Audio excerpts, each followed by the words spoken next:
Hey folks, welcome to another evening with me on our money space with Kalu Aja. Apologies, the earlier link was broken, so we have to create this new link for the same X Spaces chat on money, the economy, and personal finance. We're here every week, every Sunday, 7 p.m. West African time, and of course, we're talking about the economy, personal finance, will be a topic. I want to make it personal to you. How does it affect your wallet? And this week, of course, we're talking imports. The title says, should Nigeria import cars that can be assembled locally? Of course, the question is really revolving around the issue of trade, imports, exports, and of course, the effect of that trade on the Naira. Because the direct effect of this question has to do to the exchange value of the Naira. If you import more than you export, of course, your currency gets weakened. So it gets devalued or it gets depreciated, whichever it is. If you export more, then of course, your currency then gains strength. So we're not just talking cars, the same though the topic says cars. We're talking about the trade balance of Nigeria, if Nigeria should be importing or what it can produce locally, right? And if we should not, then why are we doing that? And just lay the economic premise of our discussion today. Economics is very, very simple. I mean, how a country gets wealthy is a very, very simple proposition.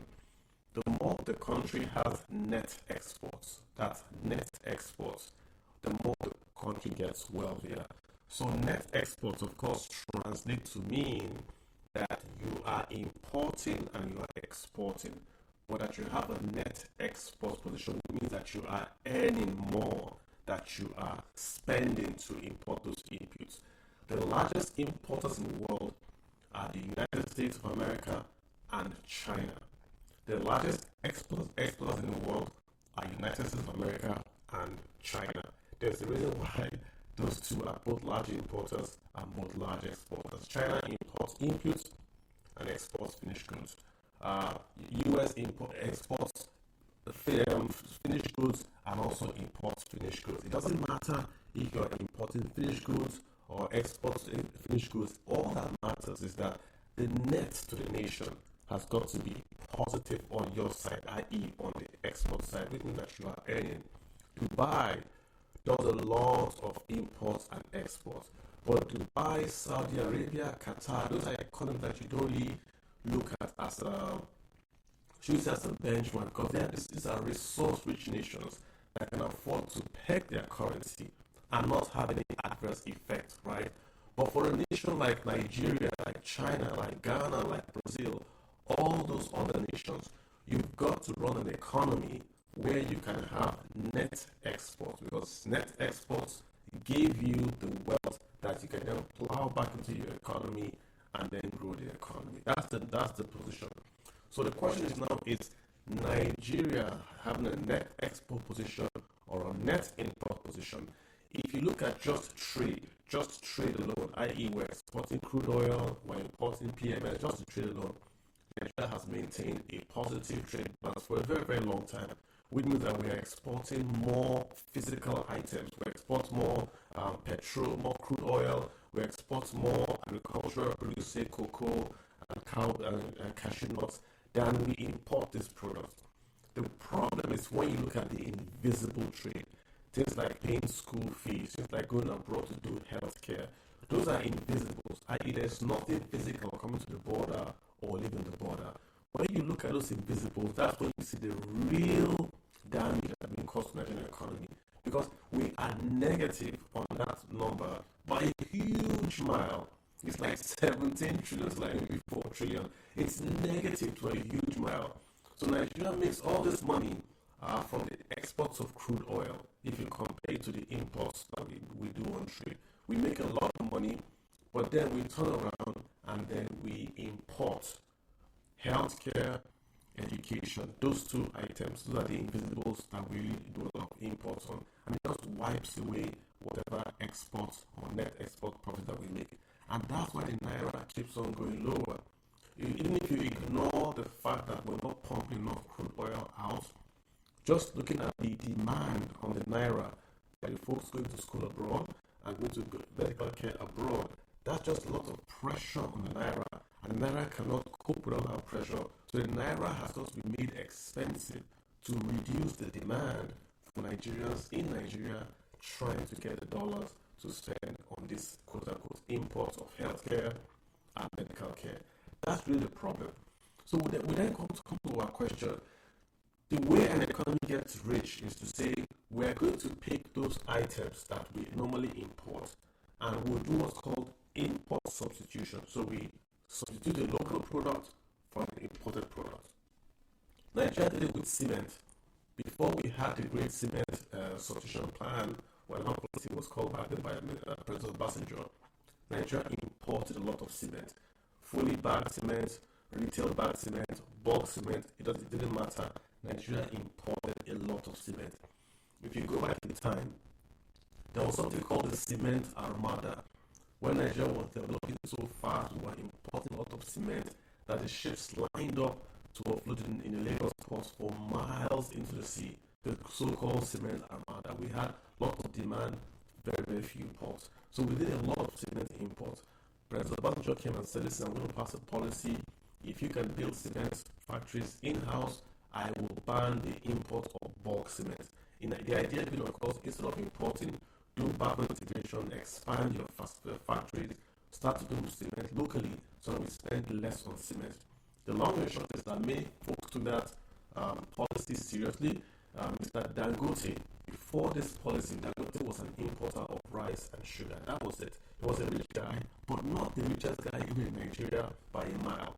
But he took the cement policy very seriously. He bought into BCC, he bought cement factories, he expanded. Remember that when Dangote started, there were local cement guys like WAPCO, like cement coming out of Nigeria, already in Nigeria.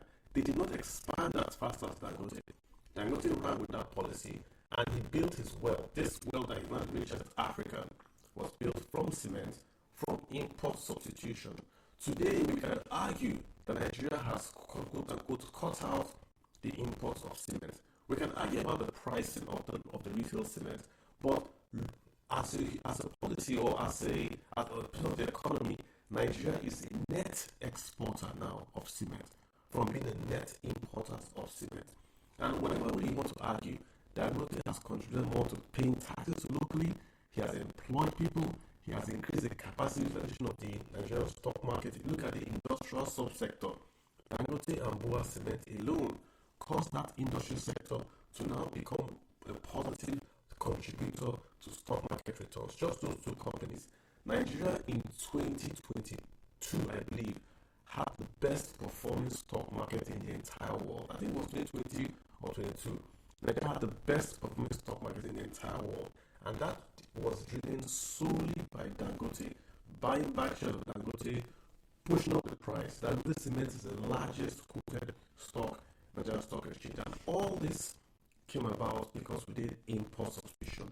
Remember, before that policy of import substitution was passed, we were a net importer of cement. Now, with that policy being passed, Nigeria exports cement. We've created wealth around cement. Retail investors have said that the cement, they are doing very, very well. It has contributed to Nigeria's stock market as a whole.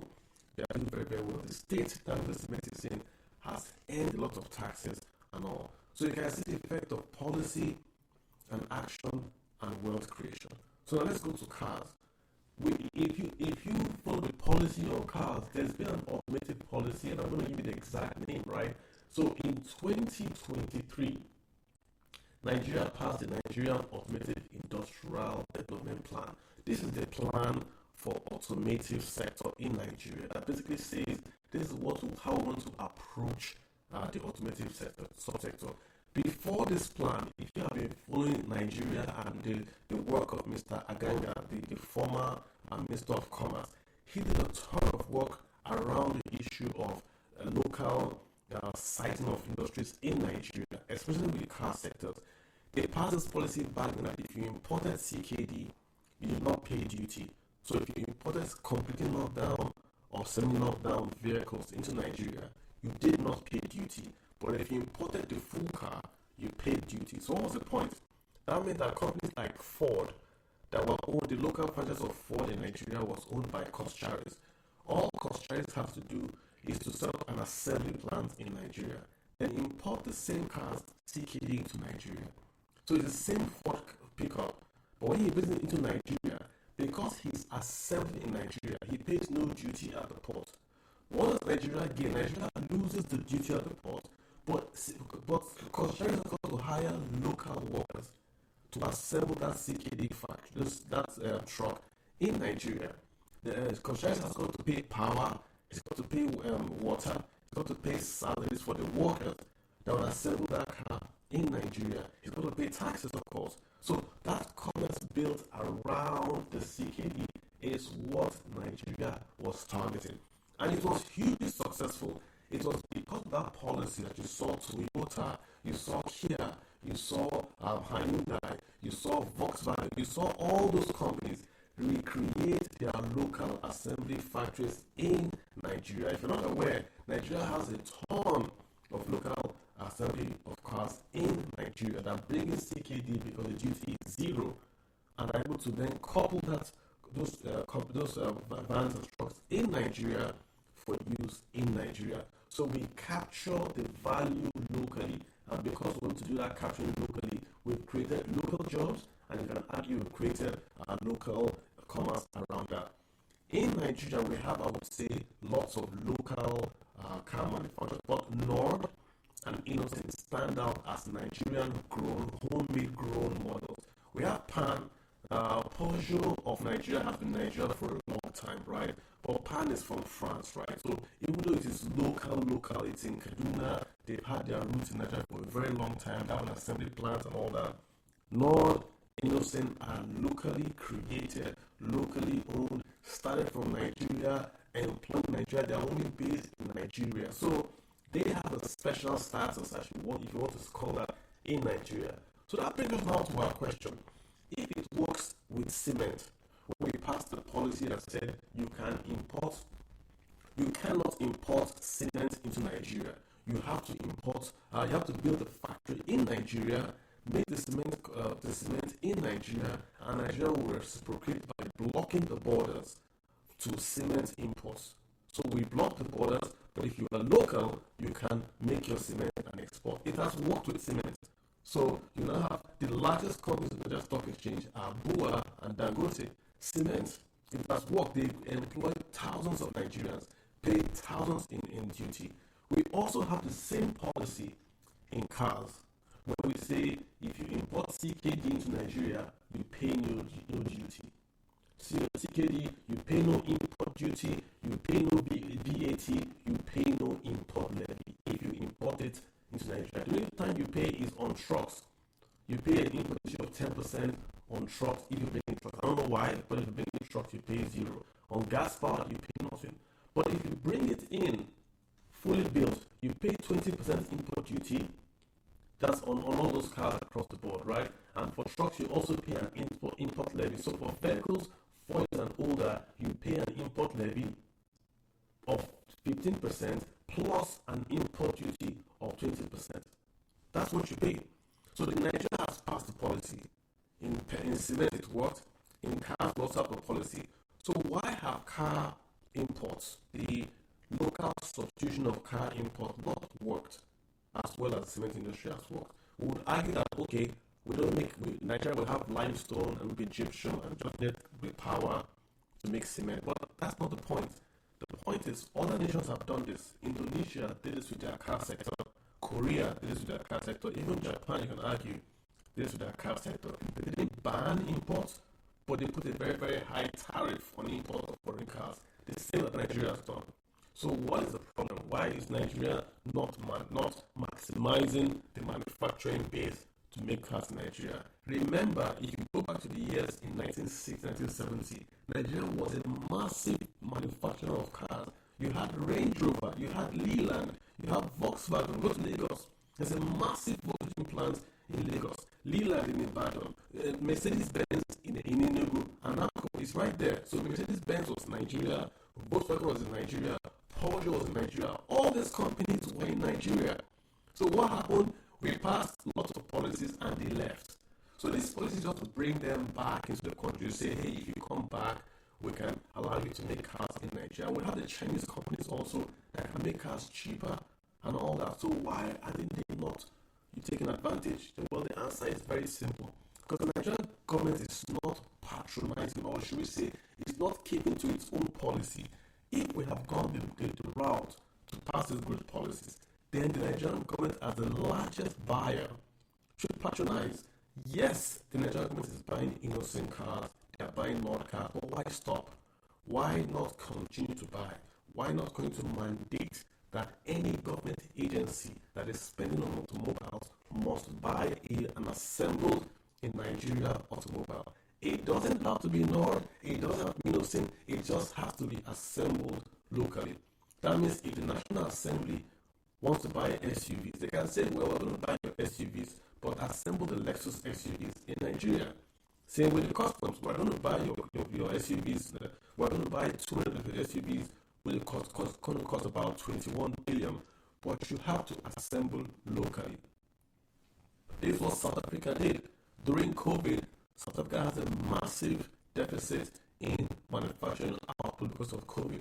So South Africa released a $585 million stimulus, million rand stimulus to the economy, and they used that stimulus to buy cars locally. So when the South African government bought cars locally, the car companies were able to maintain their workforce and not sack them during COVID. So that's just a way of paying a stimulus, because those workers are getting their salaries ultimately from the purchaser, which is the South African government. They release the money into the economy, the car companies use that money to build cars, maintain capacity, and the workers were employed during COVID. And today, their economy is better for it. This is targeted stimulus. You spend money to create local output, to retain local jobs, and your GDP grows. So why aren't we doing the same? So again, it's cars the topic.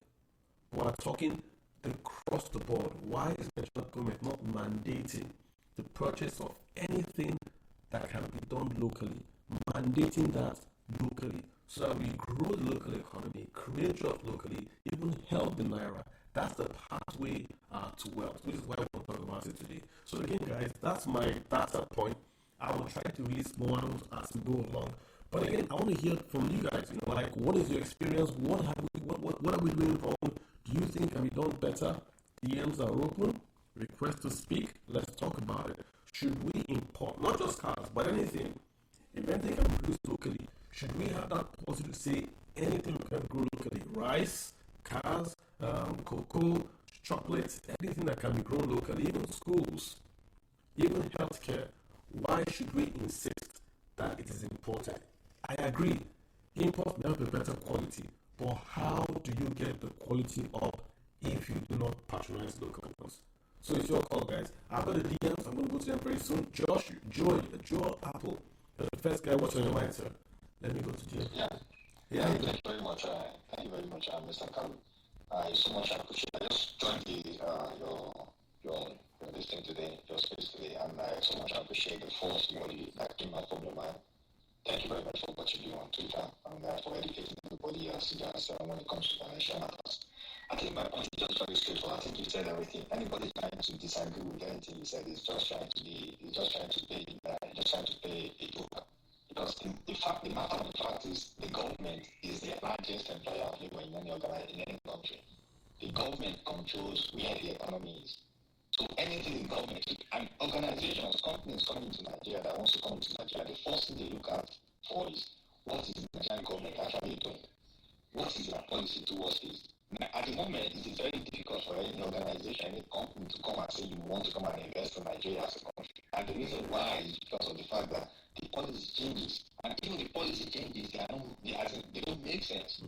I take for example what you just said, the company, we have organizations making cars, some making cars in Nigeria, but Nigeria is still patronizing imported Toyota cars. Like, why can't you just tell Toyota, we want to buy these cars, but you know what, guys, you have to start manufacturing them in Nigeria. Very simple. Yeah. If Toyota feels this thing, if Toyota feels, this is going to be like a good business for us, and Toyota can see that, Nigerians buy all Toyota cars, Africans buy all Toyota cars. Why don't you start manufacturing those cars in Nigeria? It makes no sense. But it's just dumb policies. And this is the kind of dumb policies in which the government makes. Whether it be PDP, whether it be APC, I don't care who is in government. They has been making dumb policies. policy, right, left, and center. Sometimes you just wonder that the legislators, like, what are they actually even doing? The guys in the National Assembly, how do they think? Like, it's unfathomable just to think that the country is spending money on it. Like, everybody's complaining about the fact that there's no forex, but the country still has billions that they want to use that forex that is not available. They want to use that forex to buy a new podcast. Just imagine. And again, your point is good. The point that the legislators that should be the ones passing these policies and holding the federal government to account are the ones actually damaging the same policy. You know, the laws are there that says that if you bring in this thing CKD, you get incentive, and this will pass into law. Then the same legislators then go and say the cars that are made locally are not good enough. They say it openly. And in short, doing marketing for the foreign assembled cars. They are marketing for foreign assembled cars when their salaries are paid from the locally assembled companies. Foreign companies don't pay tax in Nigeria. Exactly. Like all this company, saw, no bubble. You should. The first thing is any organization America, say for example, Toyota, they are looking to come into Nigeria. The first thing they look for is how is Nigerian government encouraging the local the companies that are already making cars in Nigeria? How is the government encouraging them? If you can see that the government is not doing enough for them, then it makes no sense for them to come because the same action is also going to be meted to them. And just as you said, these companies, Son and all of the likes of them, they are making cars in Nigeria. They are the ones employing Nigerians. They are the ones going to be paying taxes. They are the ones employing Nigerians that are going to be paying income taxes. They are the ones going to be paying company taxes at the end of the year. And you are not encouraging them. What do you expect? And at the end of the year, everybody will be like, the government is not making enough money. The government is surely going to struggle. Sure. If you don't make the problem is the legislators, they don't know what they should be doing. They don't make enough policies. They don't collaborate with the government. Despite the fact that both the same party, the same party is in charge of the executive and is in charge of the legislative arm of government. There should be like a collaboration between both arms of government to try and say, okay, how do we help the country? Just take Nigeria as a company. Okay, say Nigeria is a company. Just say Nigeria Limited. Or Nigeria, anything you want to call it, and just look at it from the fact that the executive arms and the board members, they are not actually talking together. Yeah. It doesn't make sense. There has to be a collaboration, but everybody the only thing they are interested in is let's just go in there, let's just enjoy ourselves after 4 years again.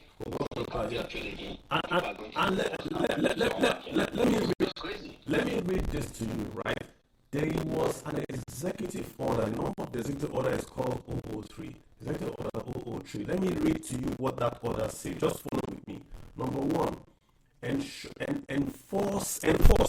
enforce all federal NDAs with provisions for purchase in their approved budget to patronize locally assembled vehicles. This is a presidential executive order. 003 says that this policy, the Nigerian Automotive Industrial Development Plan, will enforce all federal NDAs, which customs is, which the Nigerian Assembly is, will enforce the implementation of, they will buy all their cars locally, right? The names of such NDAs granting approval will be published in the national days. Enforcement shall include all private companies working on government-funded projects to purchase project vehicles from Nigerian manufacturers. 70% of vehicles procured will be locally assembled. 100% of vehicles procured will be locally assembled by year 8 of the policy. So the point I'm making is this, right? They had a clear policy and they essentially said, this is what we're going to do. If you are working on a federal contract, if you're a federal NDA, you must buy a locally assembled car. Executive order from the President 003, dated May 2023. Same party has been in office. So why is this not being done? That's the so if the president's order can just be flouted and the Nigerian customers can spend 21 billion, then what are we talking about, right? Because the Nigerian customs is under the Ministry of Finance, And the Minister of Finance in Nigeria is the coordinating minister of the economy. If the coordinating minister of the economy cannot implement his own executive order under his own department, then what the hell is he doing there? Is it what's on your mind? Help us out here. Carlo, thanks. Always great conversation. Thanks for having me. Good evening, everyone. I think, in addition to what we are discussing, government agencies and what have you, patronizing and encouraging people to come and establish in Nigeria, please, I want you to speak on this. I have a feeling that just government patronage might not be enough to attract the Toyotas and the Hyundais and co to come into Nigeria, right?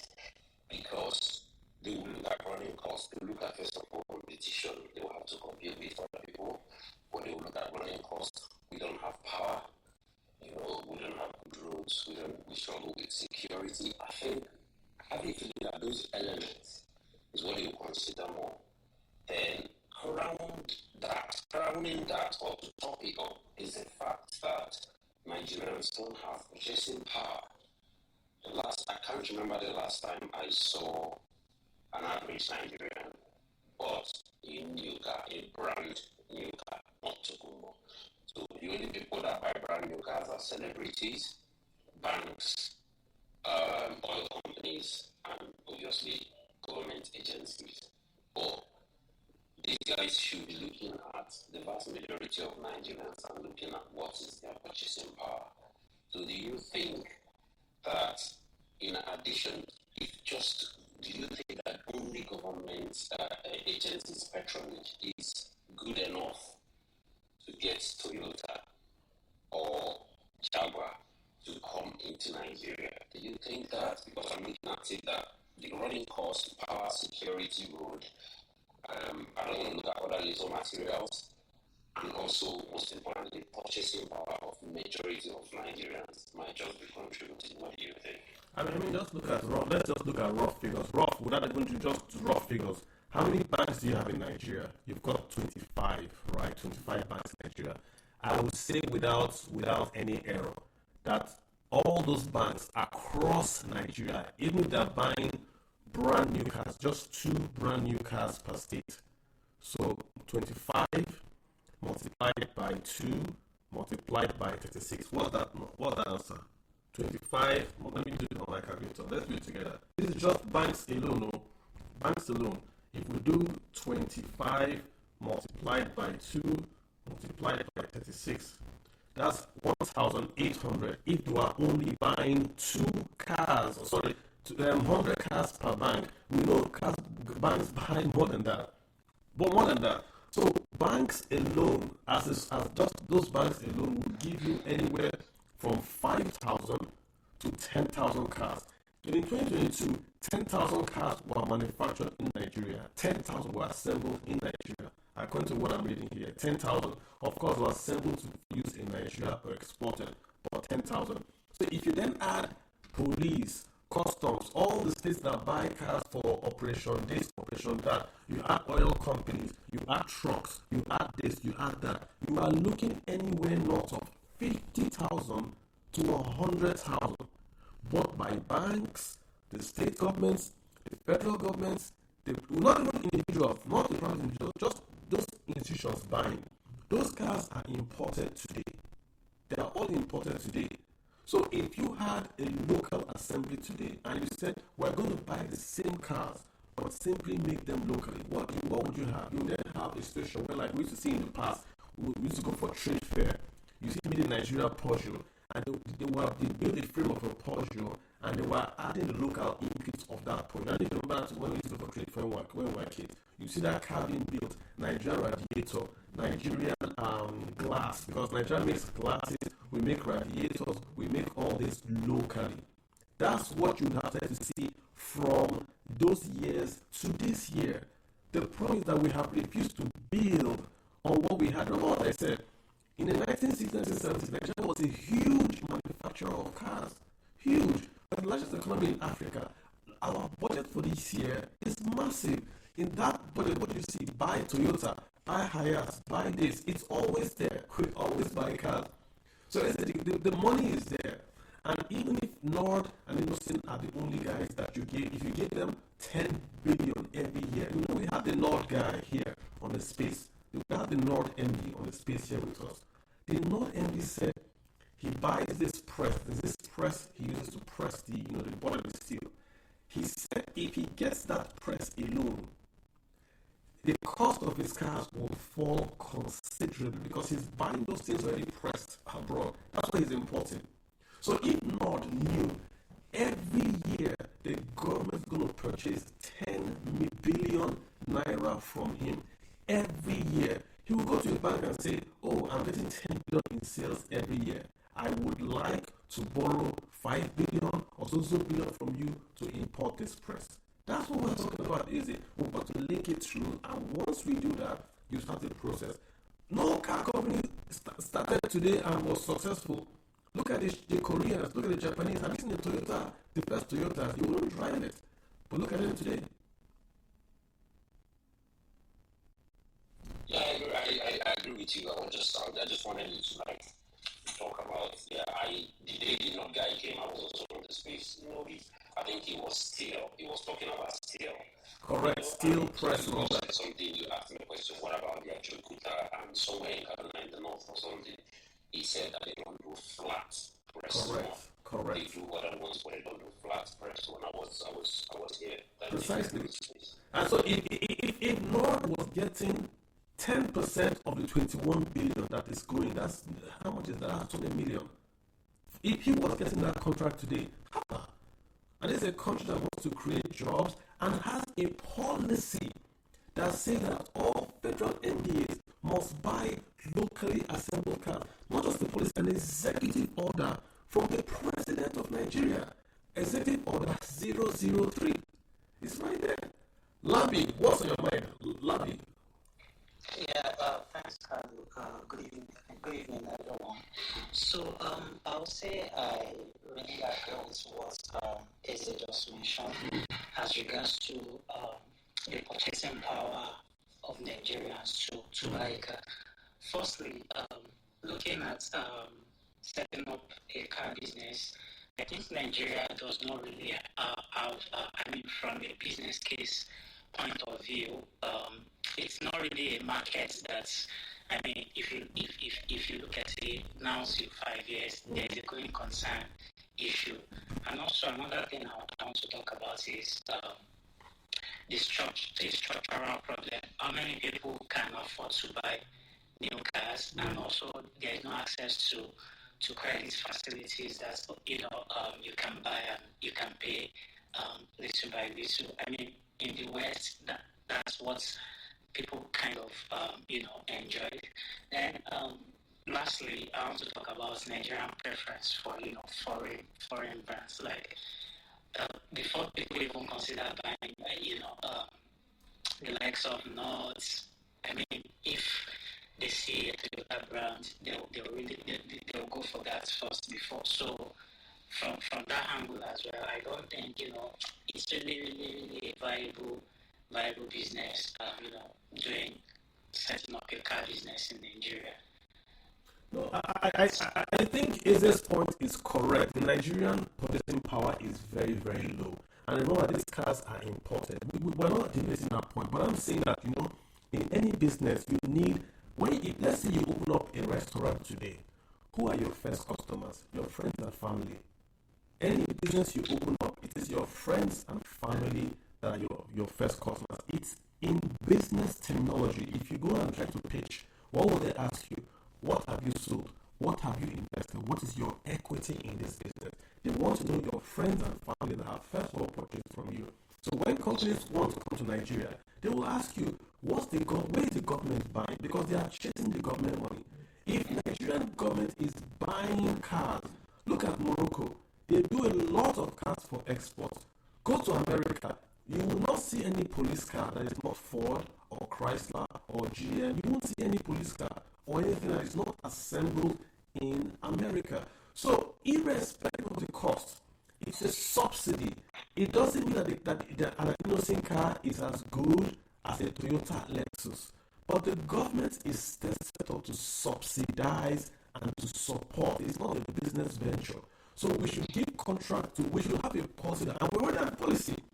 The policy says that government will give preference to locally assembled products. It even goes further to say that if you are a procurement officer and you do not give contract to Nigerian manufacturers, you would be either jailed or pay a fine. Jailed, not my words. It's right in the policy. I'm going to put it up now on the Twitter page. It has worked for cement. It worked for recharge cards. Even juice. Fruit juice today, you go to fruit juice, you buy Chivita, you buy Fiber Life. In the past, those were imported. Nigeria passed a policy on import substitution. That's why you saw Chivita. Now, fruit juice everywhere is all Nigerian. It's worked for cement. It worked for recharge card. It can work across the board. So how do you reduce the cost of a product? You purchase more of that product. If Nord is going to get 10 billion from Nigerian government, federal, state, local government every year, he can invest in capital that will reduce the cost of a car. And he can make a car for a Nigerian market at below 5 million. But you have to patronize him long term. Not today you buy cars from him, tomorrow you don't buy cars from him. Why are you buying Toyotas when you have local pickups in Nigeria? Even if they can't make it here, tell Toyota to assemble it locally here. Toyota has a factory here in Nigeria. Why can't they assemble it locally in Nigeria? Why must it be imported in bulk and pay dollars to Toyota? Why? That's the point we're making, Labi. That's the point. Let's get Victor in here real quick. Victor, what's your take, sir? Follow, I see you. Thank you very much. So, like the last speaker said, we have very low purchasing power. I want us to look at it from a different angle. We have some kind of inequality in wealth distribution in Nigeria. In as much as you see there's low purchasing power, there are a lot of people with a lot of money, not politically, not ill-gotten wealth. So I was just looking at the angle where iPhone is coming, the Apple phones, the Apple products, Samsung products. It comes out to be a lot of people buy those stuff. Like even the first week, if you launch it, Nigeria to get it. So the only thing I think we should look at is how to channel Nigerians to love Nigerian products. I think that's where we should start looking at and stop. I was trying to stop painting Nigerian products bad or that stigma that a Nigerian thing no work. I've seen it, I think last week. Recently, still hungry, it's not Nigerian stuff. You know what? I think if we start selling that Nigerian stuff works, and also look at the way phones, like phone companies, how they market their products. They get the airlines, get the musicians, get the celebrities to market. And there's something that I believe Nigerians like. When you see some celebrities get something, definitely they'll always want to get it. They'll always want to feel among. Nigerians will always want to feel among. So I still believe that the likes of North, they can still make it without government. Yeah, they can still make it. However, I still believe that government and banks can still do it. But to speak to your OO3 you mentioned, the cross OO3 you mentioned, I'm thinking, this is just my thought. I'm thinking that although I've spoken with someone and you also are kind of affirmed it, that regardless of the OO3 clause, the problem we are having with government is that the loans they are taking, you don't know the loan clause, the clause they have. What is embedded inside that loan? Who are the companies behind the loan? You might hear, they are taking loan from China. China might be trying to also sell their brand. So they might take loan from AFD, this bank, that's African, all those things they are getting back. And they might have their interest, okay, as far as they are getting a loan, you will buy our cars. So in as much as we have the laws, the politicians of they are the ones that have the word for word, the line for line, the loans they are taking and the clause. So in order for them to serve their masters, because now they are kind of serving them, they you have to just obey. So, yeah, I mean, government is kind of a very complex scope, except people that are high integrity get in there before we can see like real change. So that's my own submission. Thank you. So let's just make this point, right? There is no can company on earth, go and check it, on earth that has started, sustained, and is now doing well that did not use government subsidies, support, or patronage. There is none on earth. Tesla, Ford, GM. Ford will say that they did not take money from the government, but government buys their cars. They buy their cars. There is none.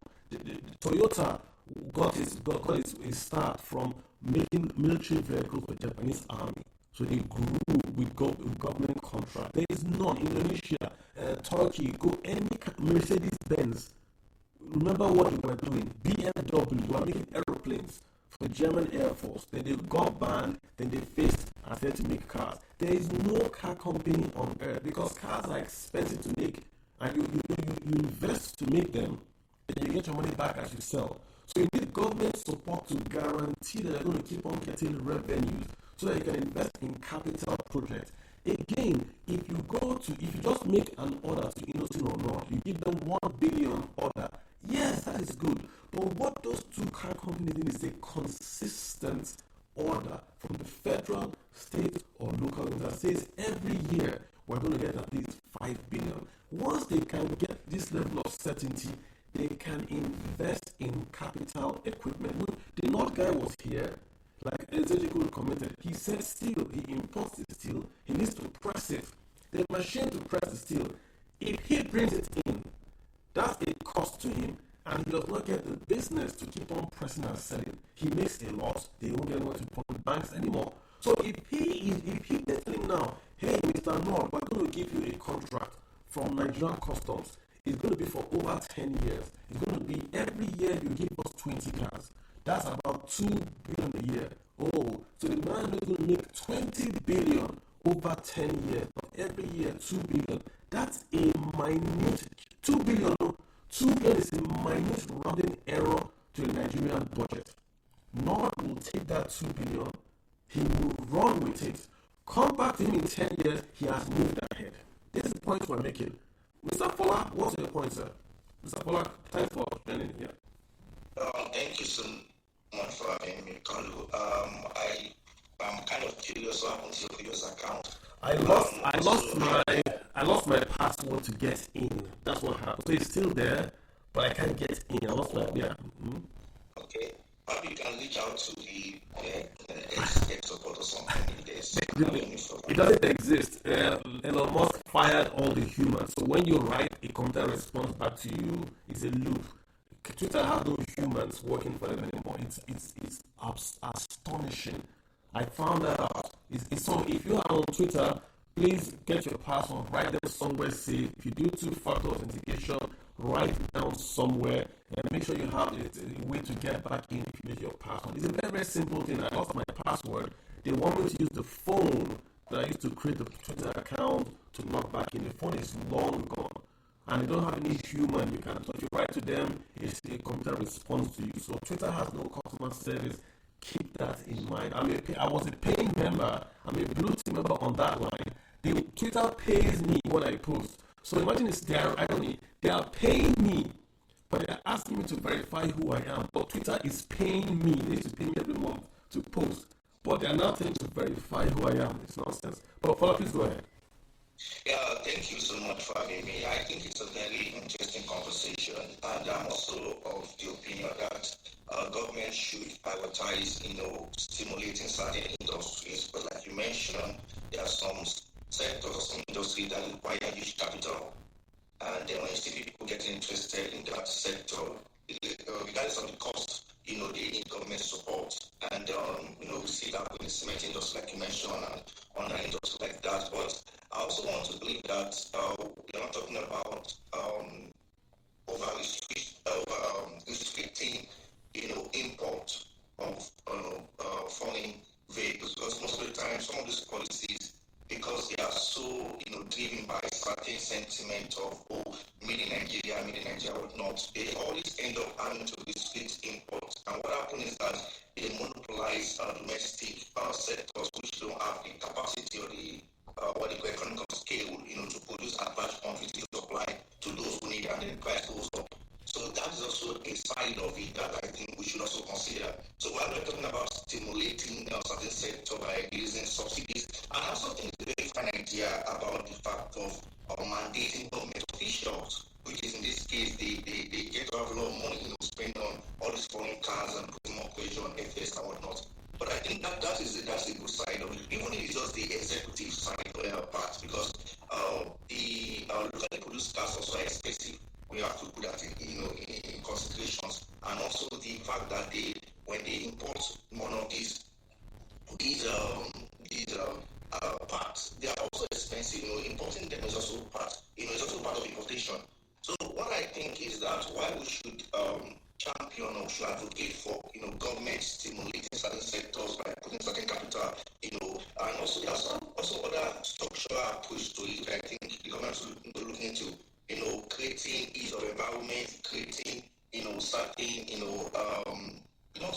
certain policies that can guide domestic production at large, not just in the automotive sector, the automobile sector, but all sectors generally. But in the long haul, I think there's also policies in place, like we mentioned. You've also mentioned them that if you bring in the parts, the spare part of the vehicles, you don't pay as much import duty as if you bring in the already made vehicles to the country. So there are some of the policies in place. But in terms of capital, yes, I completely agree with you on that. But it usually leads to putting restrictions, banning, and in some cases even encouraging inefficiency in the domestic aspect, in the domestic side. And I don't think that's what we also want, because even the cement you talk about, there's a downside to it. If you look at it, yes, Nigeria, we are producing cement, and we are employing people, but cement is now increasingly expensive over time due to that policy, because a lot of people don't have other alternative, from the import side, and it affects the VSC sector and other sectors,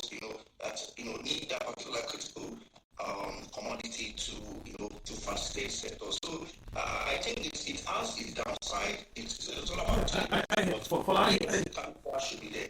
I hear you. So again, you not mention this is a great policy, because the policy did not ban any imports.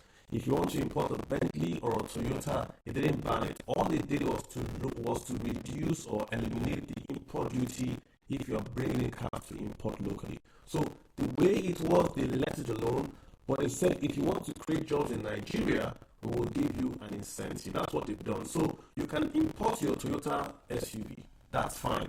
But if you want to import the Toyota SUV and not pay duty, in America, you decouple it. You put it on a ship, you bring it to Nigeria, you couple it back in Nigeria, because you have to pay in Nigeria to couple it back. The Nigerian you pay, of course, you have to eat, so the Nigerian is going to spend money on food. The food seller gets a job. The food seller has to buy rice, the farmer gets a job. So the multiplier effect of coupling Nigeria far supersedes the multiplier effect of just bringing a fully built-in Toyota to Nigeria. So it's a great policy. And they've gone far to say, the federal government will support you by patronizing locally assembled vehicles. It's in the policy. They said all states are going to work with states to also support you to patronize local vehicles. They said private companies working on government-funded projects should purchase your vehicle. So private companies can buy what they like. But if you are working with the federal government, if you are working on NNPC, on CBN, you have to buy a government vehicle, a locally assembled vehicle as your project vehicle. Now, they don't say innocent, they don't say nord, they say locally assembled vehicle, which means that they want Toyota to come to Nigeria, assemble locally, and then sell to the government. That's what they want. And it's a great policy. It's worked for cement, for orange juice, for recharge cards. It can work for cars, because in the past, Nigeria was a huge manufacturer of cars. We lost our way. Now we have a great policy to get us back in. Why are we allowing the Nigerian Customs Service, which is under the Ministry of Finance, which is under the coordinating minister of the government of the economy, Mr. Wale Edu, who is very close to the president? Why can he not stop the Nigerian Customs from buying and importing SUVs from Toyota abroad? It's a very simple, quick way to do. You don't do this, go against your own policy, then say you want to be a $1 trillion economy in 5 years. It doesn't work that way. Mr. WC, thanks for hanging on, sir. What's your take, sir? Please go ahead. Thank you, Carlo. I'm so grateful. Good afternoon, everyone. For me, I like this topic. I think for me, when the campaign was going on, I was saying it that Nigeria should be thinking cars and exploring bitumen. For me, if you ask me, those are the easiest way of creating jobs for the teeming youth. Cars and bitumen. Why? Because we have one of the largest bitumen deposits in the world. So we shouldn't be having bad roads in the country and people are looking for jobs. So we shouldn't be having that. That's that one. Then as for the cars, Nigeria has a large percentage of lithium. If you allow me to talk about that, I think by now the government, though I think they brought one Chinese firm, and the government should be looking at bringing more.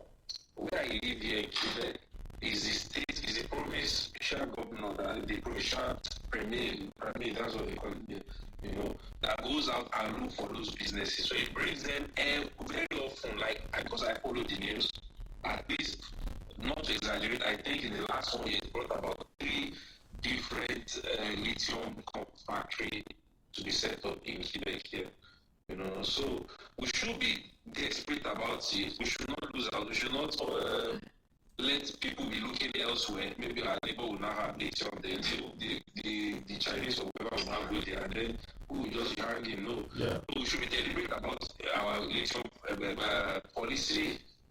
Maybe one because someone said that even what they call it, processing it is where the money really is. It's not just mining it and bringing it out. No, it's in the processing. That one. Then we could also go ahead and begin to think of electric cars. Yes, you might say Nigeria doesn't have electricity, but we have to also be deliberate about moving forward. We can export it. We can make and export. That's what Morocco is doing. They are making and exporting. Exactly. So we have to also have that kind of plan.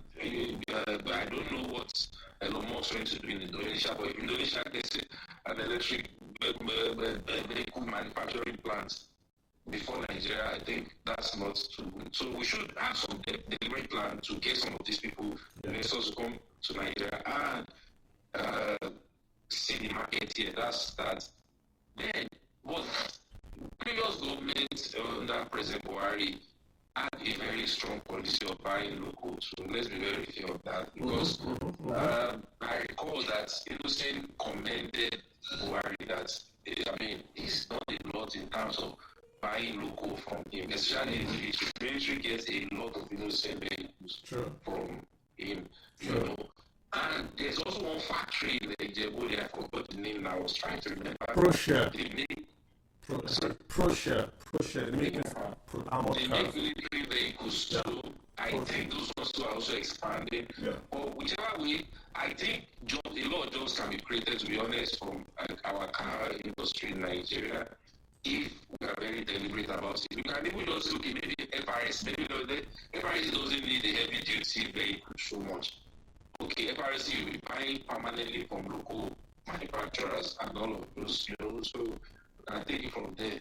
I think that would be a good policy. Thank you so much. Yeah, welcome. Again, just to make the point again, Innocent was one that started this modern, locally owned, Nigerian owned, huge manufacturing of cars. He's gotten a lot of patronage across the board from all Nigerian presidents. Goodluck, Buhari, even have supported him. FRS uses a lot of Innocent cars. Yes, they've done that. In the North also got some patronage. The point is that I'm Oliver Twist. I want more. I want it written in the book to say that any contract you give, they must at least get 10 or 20%. Why? That's what the foreigners are doing. You cannot import a GM into China or Japan and not pay huge duty. That's what they are doing. Let's not make let's not excuse.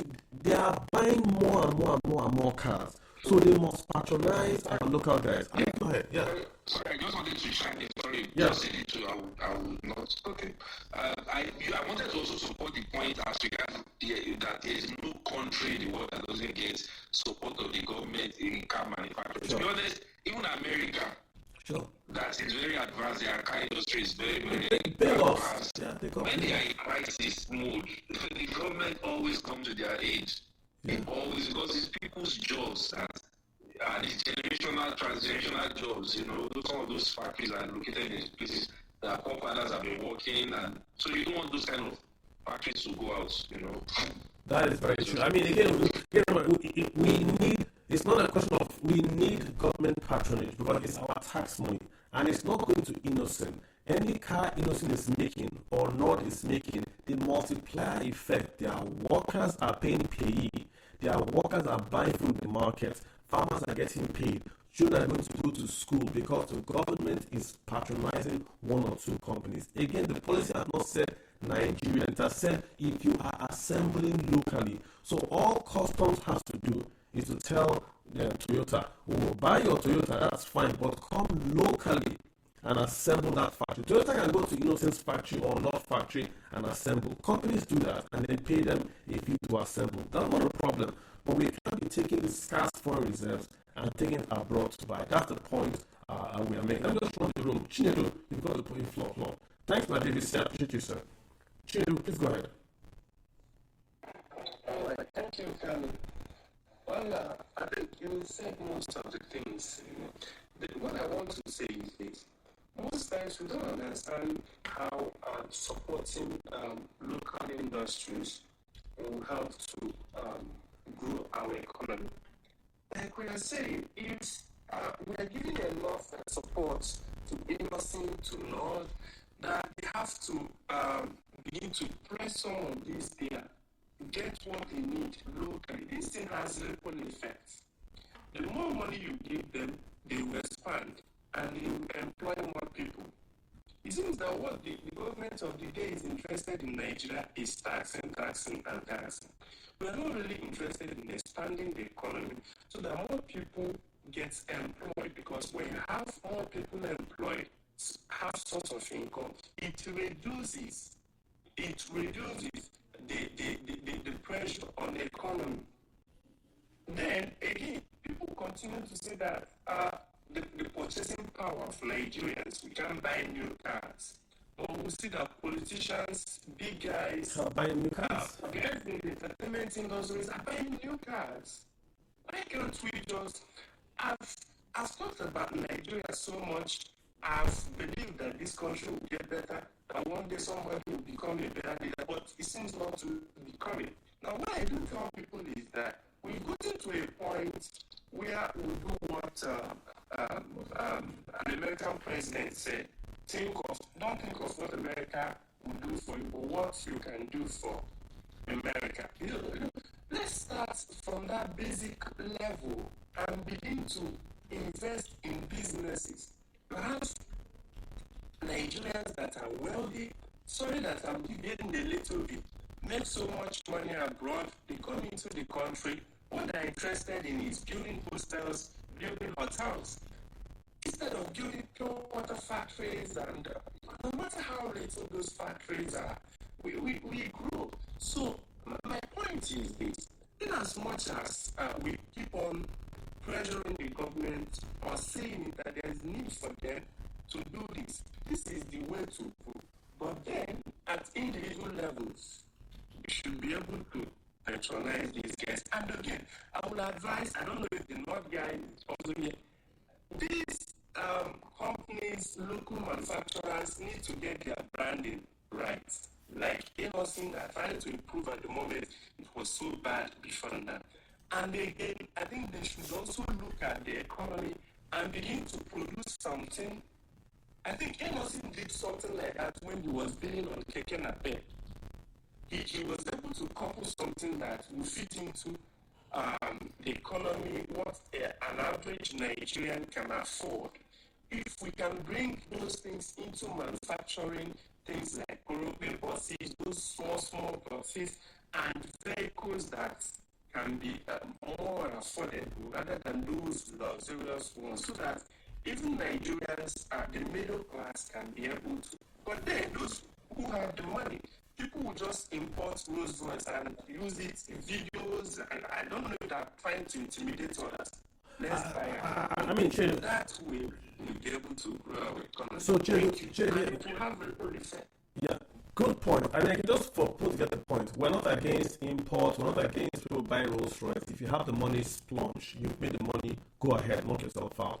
I'm against it. No, Chedu, we can't tell people what to do with their money. If they've made their money, buy your Rolls Royce. I'm not going to go there.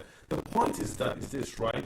If you want to grow an economy, the way it works is that you want to, we've said from how the economy works, net exports creates wealth in the country. Net export doesn't mean you cancel imports, it means you import, you export, but the net export is what creates wealth. The government wants to create wealth, hence it must look for ways to do import substitution, and car manufacturing is a way to do it. In the past, Nigeria built a lot of cars locally, or we are selling a lot of cars locally, but those cars we did locally were we imported the equipment from, say, Leland, Land Rover, all in Nigeria. That's why you see this old Land Rovers in Nigeria. That company was assembling cars, Land Rover, in Nigeria. So we lost our way. Now we passed it, I think it was under Aganga. We passed this import policy on autos that says if you bring in CKD, it is zero. If you bring in the full car, you pay tax. The intent clearly says that, hey, bring in CKD. From that ministry, and again, you are interrupting. And drop the mic. Now, how do we ensure that when we put money to stimulate these businesses, we don't end up with what we have in the cement industry? Monopoly. There is no monopoly in the cement industry. Even the cost. There is no monopoly in the cement industry. The price in Nigeria when compared to some other African countries. Do you have that data? I don't think that data is correct. So I've checked this data before. I don't think it's correct. Listen, the problem with cement. I have done the research. Nigerians say is that the cost of cement outside. I've done the numbers. I don't think it is true. Nigerian cost is very, very high because anything in Nigeria is expensive. Not because of it's like saying Dangote cement is expensive, but pure water is not expensive. Everything in Nigeria is expensive. Everything. And cement is compare if Dangote was not making cement today, the cost of cement would be cheaper because you are importing, but you are taking away your net export argument. So again, remember the point. You can make cheaper imports, but only for a short time. You can't survive on import. Nigeria cannot survive on importing cement. We'll just go broke. That's the point. So Dangote, quote unquote, Boa, Northern Nigeria Cement Company, all those cement companies are that extra cost you pay is the quote unquote, I don't want to call it a tax, is the cost you have for having local production in the country. The same way when you go abroad, those guys, things are not as cheap as they are because they are there, but the jobs that are being created, that's the cost of having those industries in the country. You can import cheap rice, yes, but you keep local farmers. I've said import rice for a short time to kill inflation. You can't grow on your economy or build an economy on imports. It's not going to work. You've got to have a plan to say we are going to transit away. And the way you reduce costs is by increasing the output, the local output of the local manufacturers. The more car Nord and Innocent and other local assemblies can manufacture from Nigeria, then the less the cost is. It keeps on falling. The more you produce, the marginal cost keeps on coming down. So we've got to make sure we give Nord and Innocent because they are Nigerian local guys. I get the Hyundai is local, but you support your brother first before you now go to your cousin. You get the point I'm making? Support the local Nigerian guys, the Nords, the Innocents first, then you go to the foreigners that have local plants in Nigeria before you now even go to the other guys. We can't go from here with just say Toyota import SUVs. We've left Toyota Nigeria, we've left Nord, we've left Innocent. Who is signing this contract? Executive Order 003 says that whoever signed that contract, the procurement officer, the minister, the PAMSEC should be jailed. That's what the Executive Order 003 states. If you go outside local assemblies, you should be jailed. I put it on the Twitter timeline. I didn't write it. That's what the order says. Almost say, please go ahead, sir.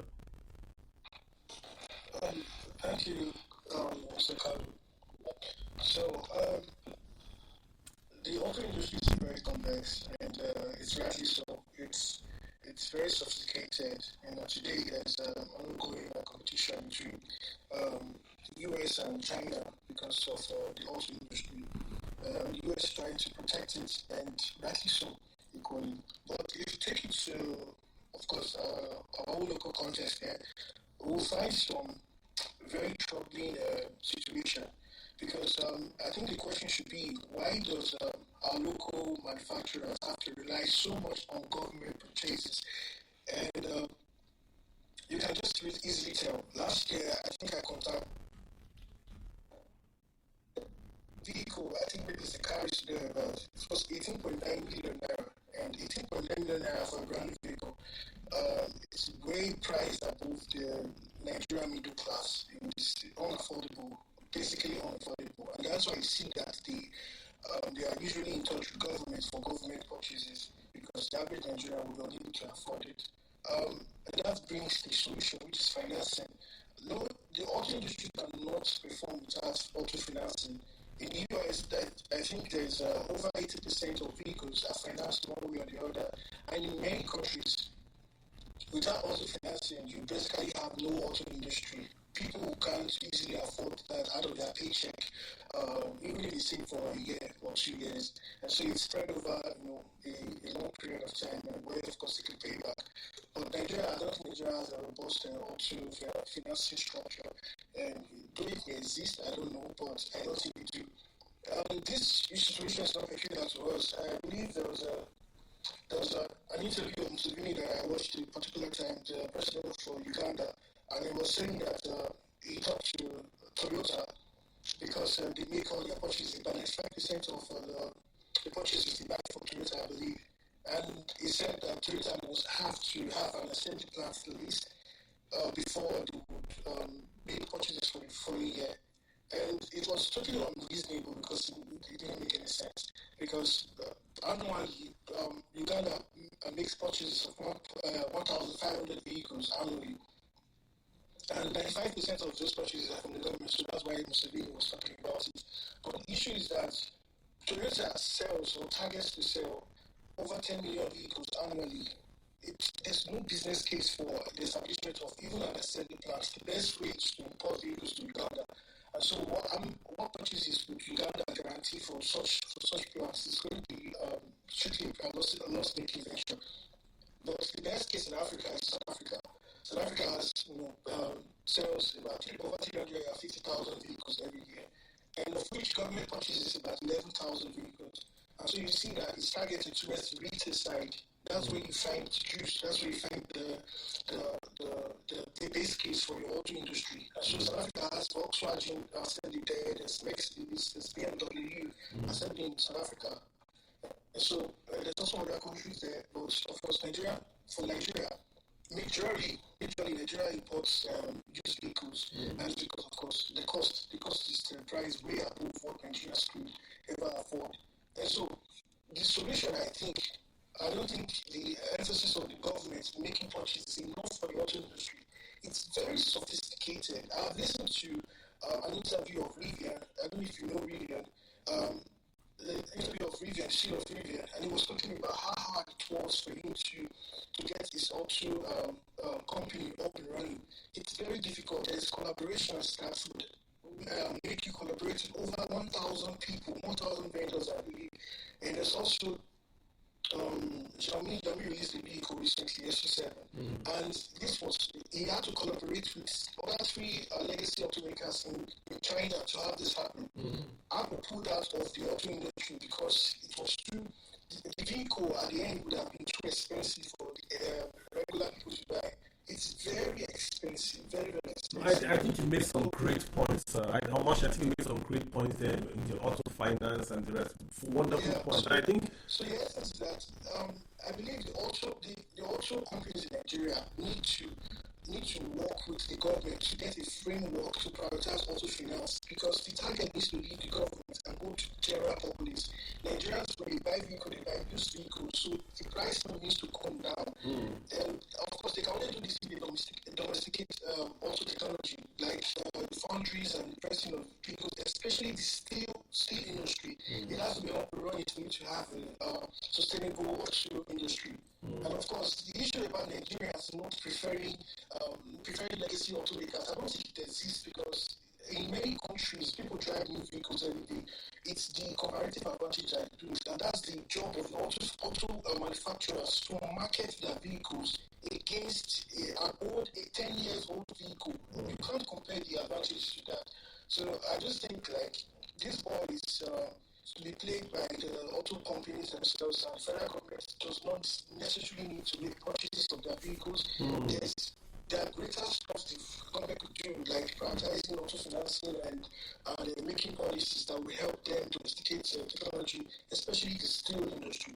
But even if you talk about Rivian, there is you can't name any auto company in the world, even till today, that has not gotten for either venture capital, patronage, access to market, restriction to market from the government. You can't name one, not one on earth. Because, like you said, auto company is a very, very complex business. You have to build something and get people to buy it. So you spend money up front, then you try to recoup your funds before you even build the next one.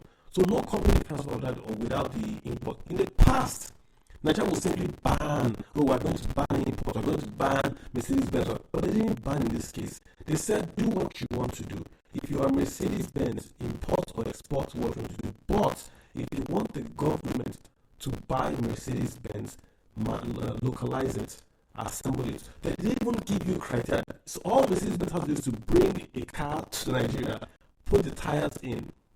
Does that count as assembly? It may, but a human in Nigeria has to put tires in. So the government is even trying. They're not even giving you strict rules like in China. Where China will say 20% local content. Local content laws in Nigeria are already there. We've gone further to say executive order 003, localize these things because we want to create an industry. Remember, governance is about creating general good. General good. The only way you can create general good in Nigeria is to socialize these things. It's not privatization. It's not going to be capitalist. It's not going to be that let's go for profit centers. We're looking for the lowest point. We want to lift that low point or try to get equity across the value chain. The government has said this. If you want to sell cars to NNPC, then those cars have got to be assembled locally. If you don't want that business, you don't have to. Hires can be assembled locally. Why can't it be assembled locally? Innocence assembled locally. So let's face that one first. Then we can then go further and say, oh, the government, you can't only insist that only assembled cars would make the local industry for cars boom. Also pass things like consumer credits, which they've done. The government has passed the consumer credit law. They have an agency now in Abuja already now asking for folks to apply for credit. So we can extend that whole discussion around the purchasing, the insurance, the access to markets, low cost funding to buy cars across the board. But the government's budget has got to be directed to create general good for Nigerians. Be it North in the Southwest, be it Innocent in the Southeast, be it Span in the Northwest. We've got to look for opportunities to grow wealth locally with the government money. That's what we're looking for. And I think there's already a law out there. We're not arguing there should be a law. There's already a law, Executive Order 003. Implement it. It was passed by General Buhari. Implement it. Buhari passed, signed it, it's been gazetted. I published the gazette on my TL. So it's there. Implement the law. It's the same party.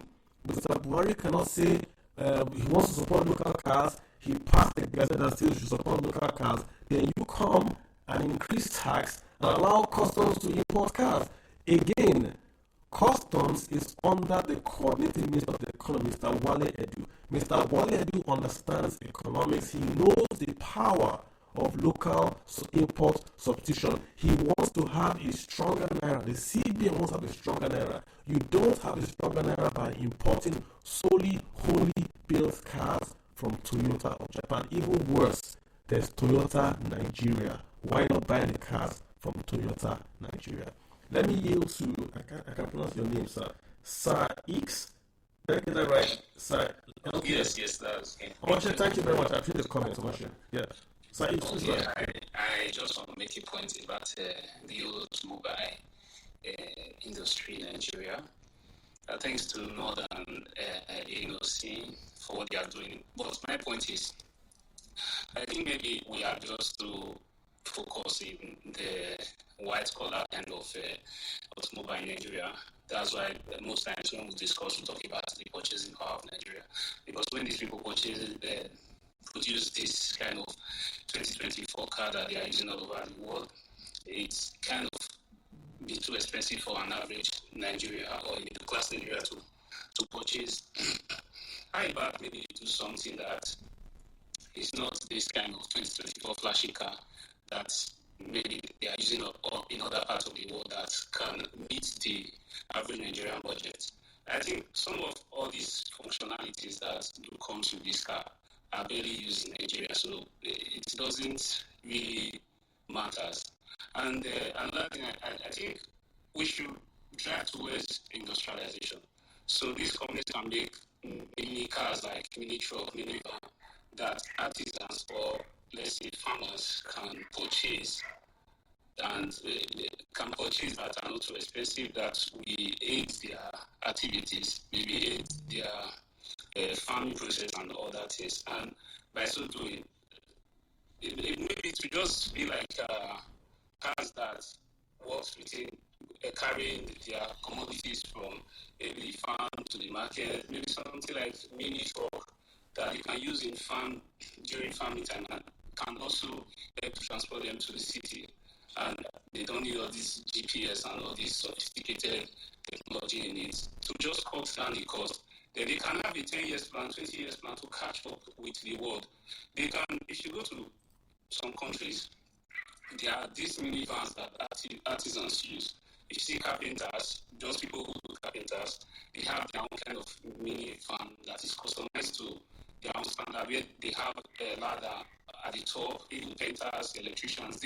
They are just minivans for almost all artisans or all skills of life. And I think something like that we kind of work in Nigeria. Not too expensive. What the Nigerian average middle class can purchase to drive the economy. In 10 years' time, in 20 years' time, they can start catching up with making the kind of 21st century vehicle that comes with GPS and every other thing. So that's just my point. Thank you. Yeah, I agree with Trent. Again, I want to get what you said is totally correct. And again, it's the same comments that I'm not disagreeing with what you're saying. The local car companies have a lot to do. They have a lot to build cars that Nigerians want. Stronger, very durable, very low. We don't need all those bells and whistles. Just a car for the farm or a car to take plantain from Ogun State to Lagos State. We need those kind of cars. But the point again is this, right? We're talking about how to grow wealth, how to grow an economy. We'll give an example with cement, with orange juice, with recharge cards, and we're saying a law already exists. So in this case, we're saying we have no excuse. The law exists. We've seen it work before. Nigeria was a car manufacturing hub in the past. Look at the 1960s. There's Volkswagen in Nigeria. There's Mercedes-Benz in Nigeria. These are the two largest car companies by volume across the world. They are in Nigeria. Why were they here? Because there was a good economic climate. Now they've gone. To bring them back, we'll pass the button that says, bring in your goods CKD. So all Toyota has to do, and I'm referring to the customs contract. We're talking about that customs contract now, right? Bring in those cars CKD and assemble. I'm arguing with the guy on Twitter. He's saying Toyota has some assembly plants in Nigeria, and that particular truck they want to buy for customs is not assembled in Nigeria. Then don't buy it. We can't change our law for customs.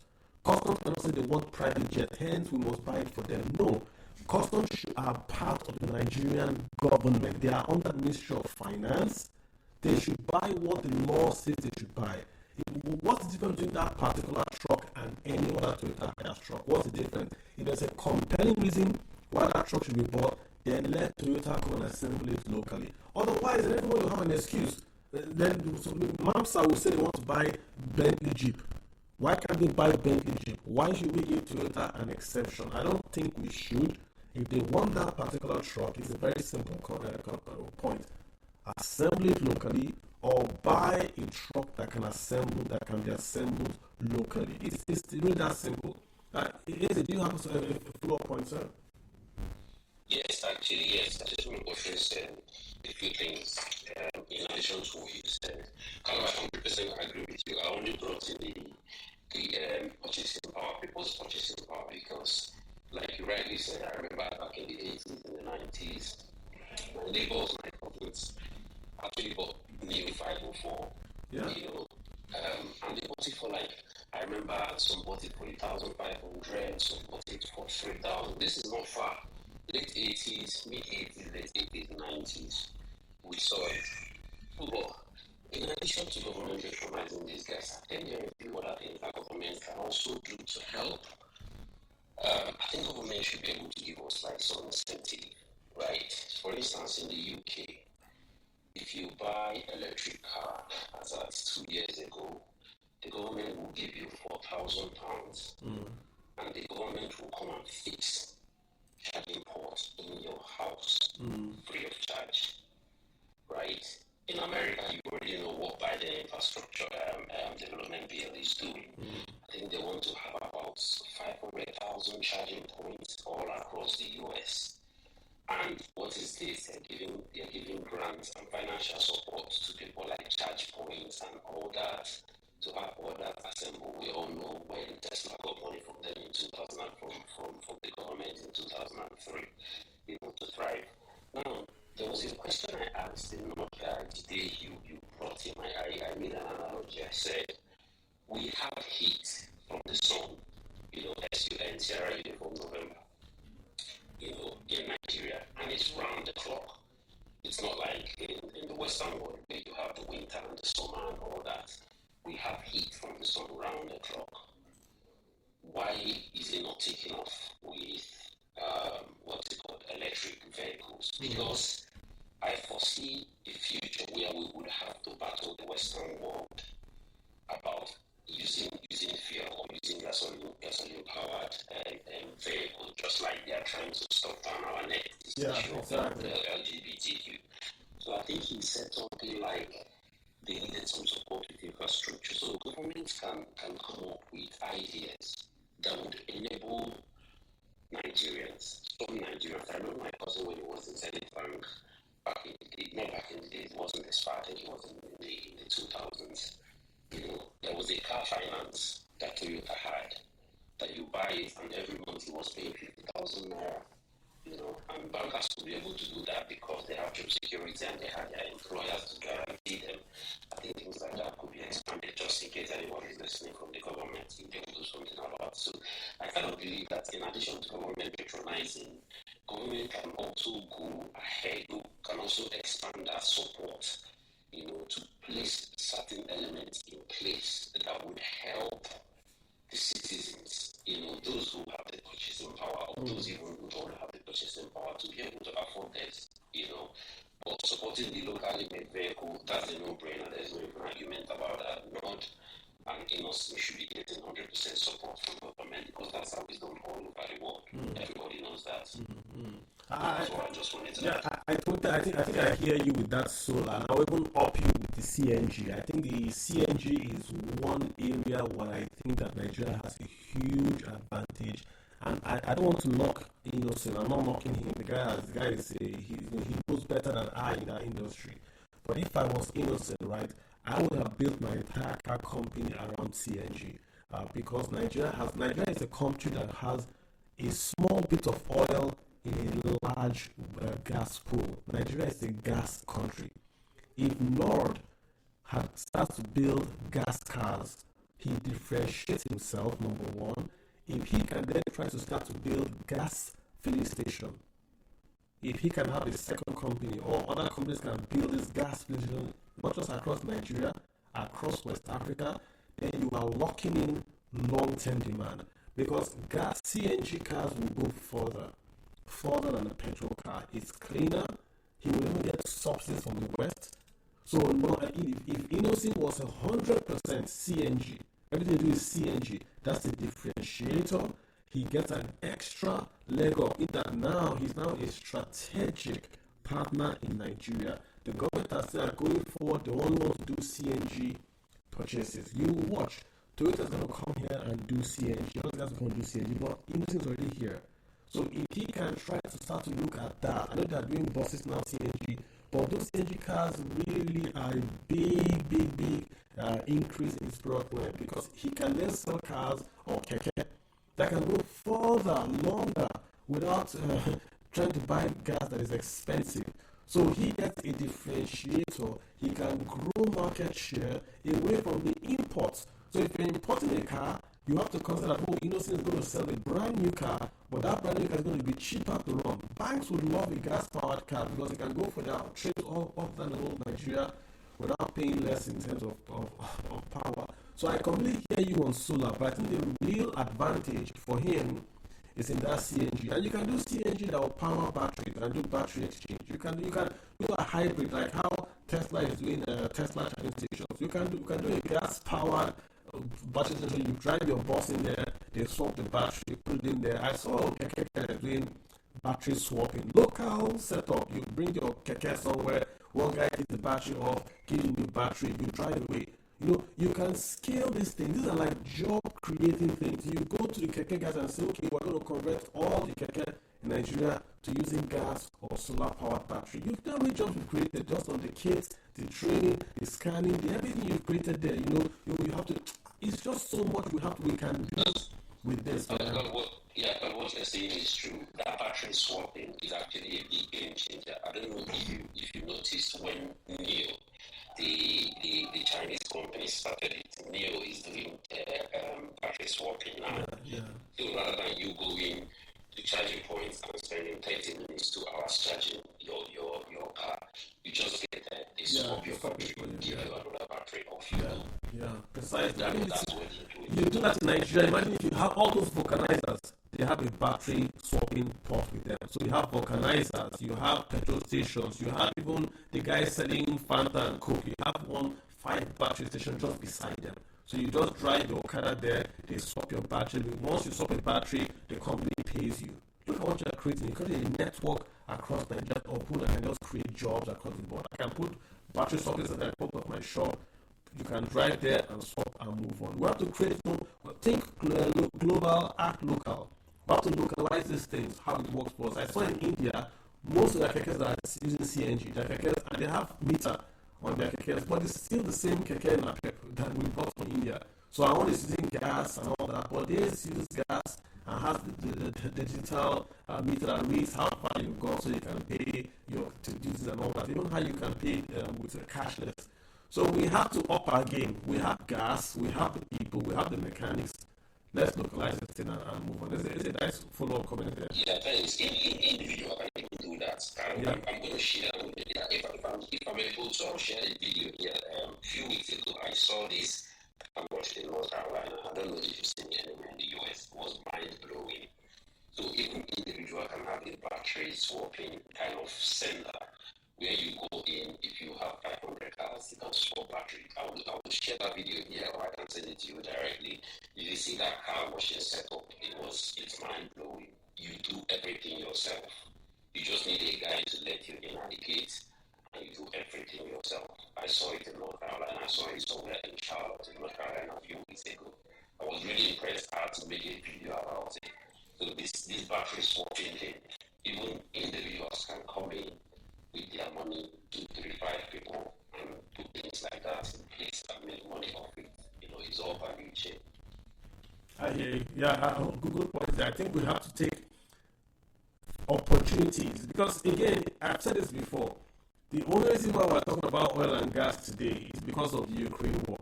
Before the Ukraine war, the United States and Europe banned all new investment in crude oil. So that means that no US or European bank will fund any crude oil projects going forward. The European Industrial Bank banned all. They banned all. The US banned all new. So if any new project that is crude oil, the US banks will not have funded before the Ukraine war. Now, they were trying to include gas into that equation. So that gas itself is dirty. So even LNG would have gotten banned. If you want to try, go back and look at when VP Oshibanjo went to Dubai to go and fight Nigeria's case. How can you ban crude oil and include gas? That gas is dirty. The Americans say gas is dirty. I don't know how gas is dirty, but they want to ban it as well. Which means that once they settle their war with Russia, because eventually they will settle that war with Russia, they will come back and start to ban crude oil. Crude oil is not going to go anywhere.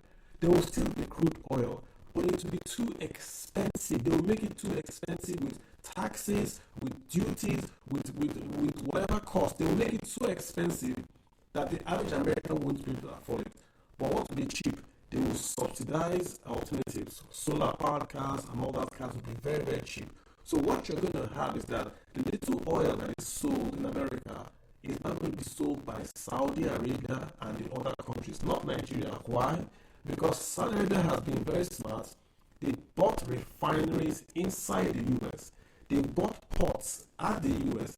They have tankers. So all Saudi is doing now is that it will ship its own oil to a US refinery in the US, refine their oil with US shale, which is has less sulfur, and sell their own oil locally in the US. So it's not even going to be an import. It's going to be local Saudi oil being sold in the US. Same thing with what they're doing in Korea.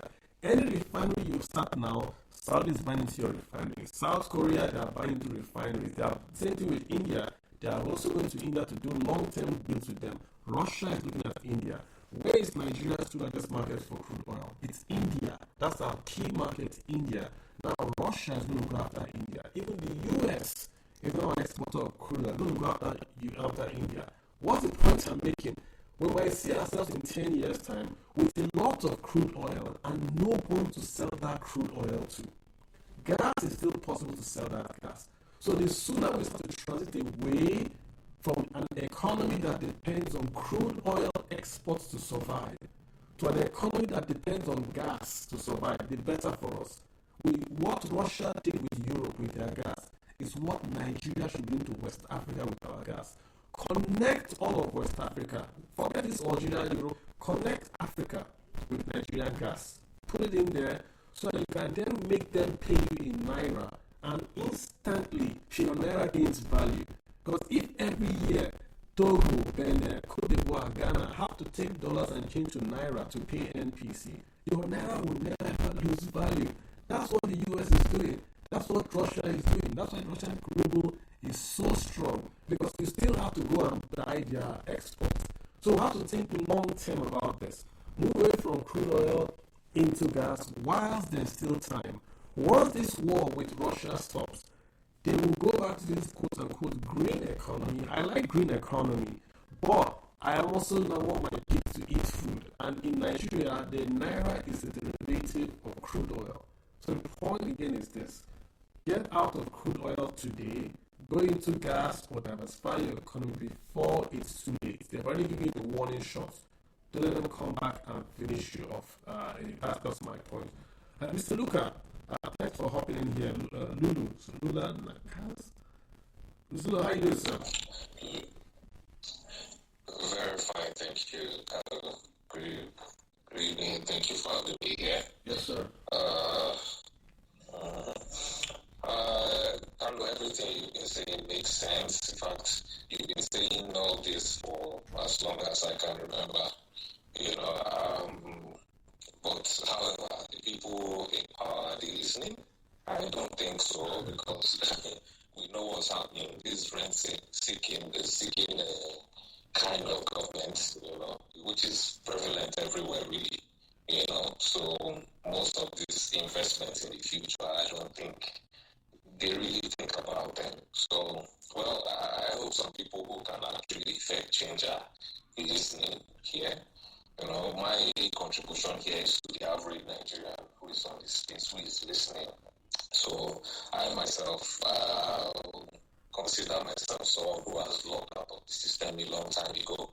We saw all this coming after studying the Keynes is what you would call it, the Keynes economic theory and everything. And we see where this is going, and we decided to log out of the system. Now, if you're listening like you're in Nigeria, living in Nigeria, please, it's time for you, if you have land, if you're lucky to have land, grow your own food, be self-sufficient, make sure you are saving in hard currency or something that, any currency that can, keep your purchasing power long term. As for me, I use Bitcoin, and it has really helped me. All my mates that stayed in Nigria were shouting for how long, please save your money here, do this, do that. Many of them are crying today. Even the US dollar is depreciating. All fiat currencies are depreciating. In fact, if you look at the historical trend, you can see what's happening. So it's time for you to be self-sufficient. If you have land now, put it to good use. Use it to grow your agri stuff. Use it for local production. If you can, if it's cheap for you, look for alternative power sources. If you can, if you can afford it, it's better for you. Whatever you can, just try and be a self-sovereign individual. It's going to save you a lot long term, because as we are seeing, this rent-seeking system, it's going to keep reducing the purchasing power of every individual. So you have to be smart with your money, smart with your resources.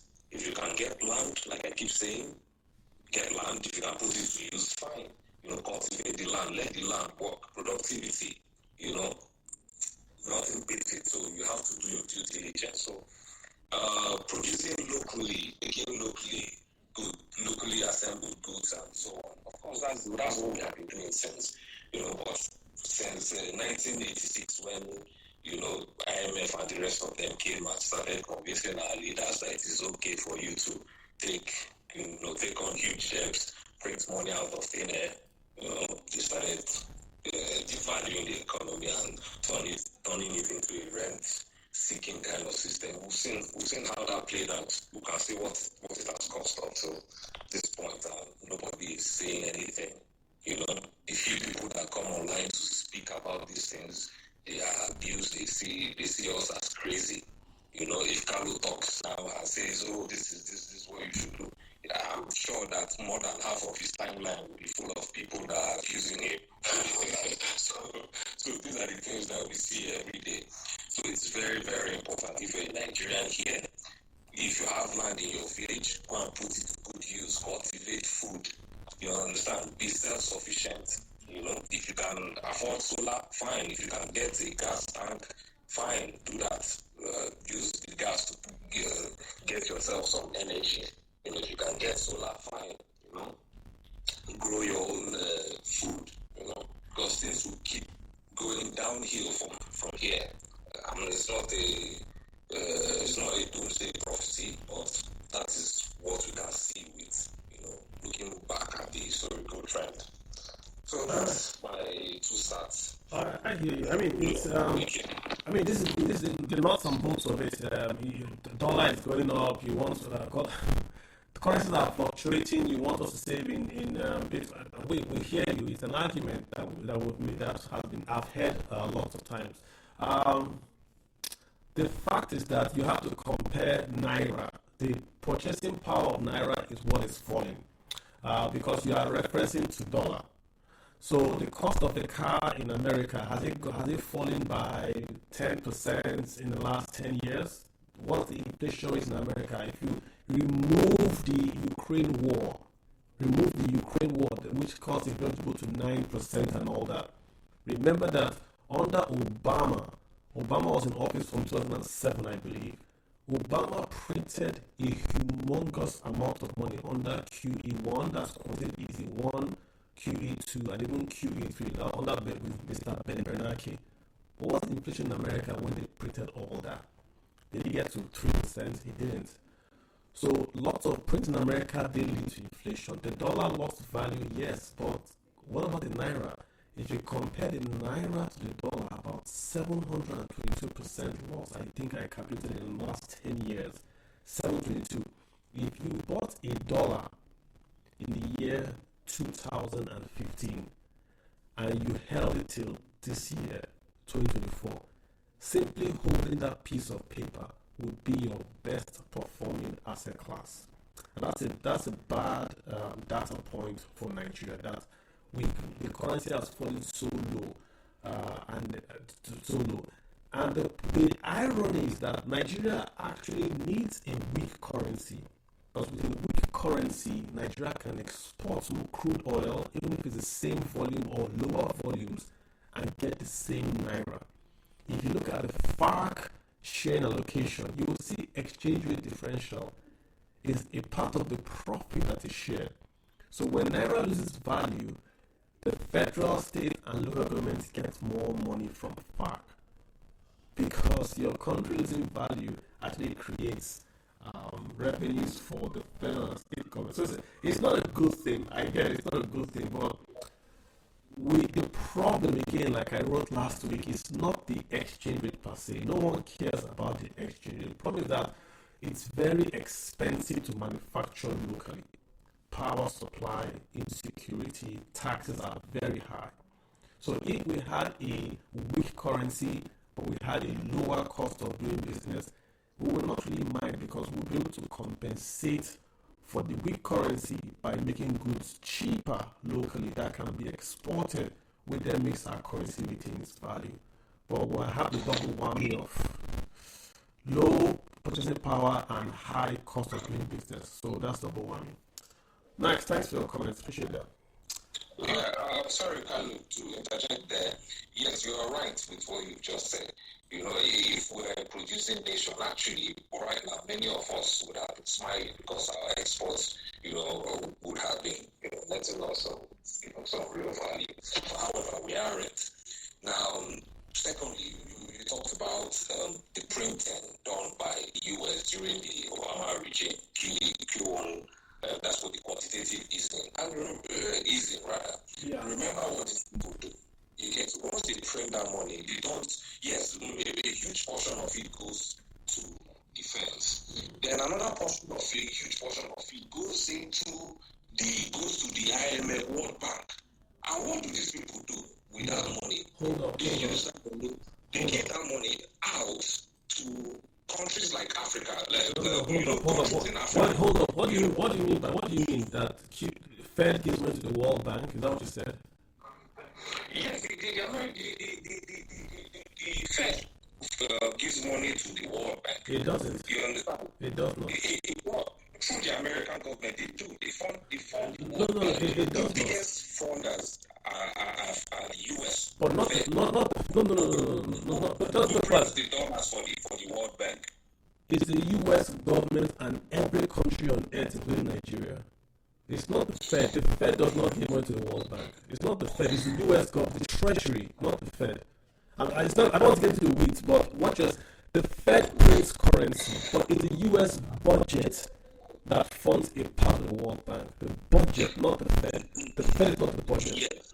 Yes. Where I'm driving to is this. Part of that money that is printed goes out to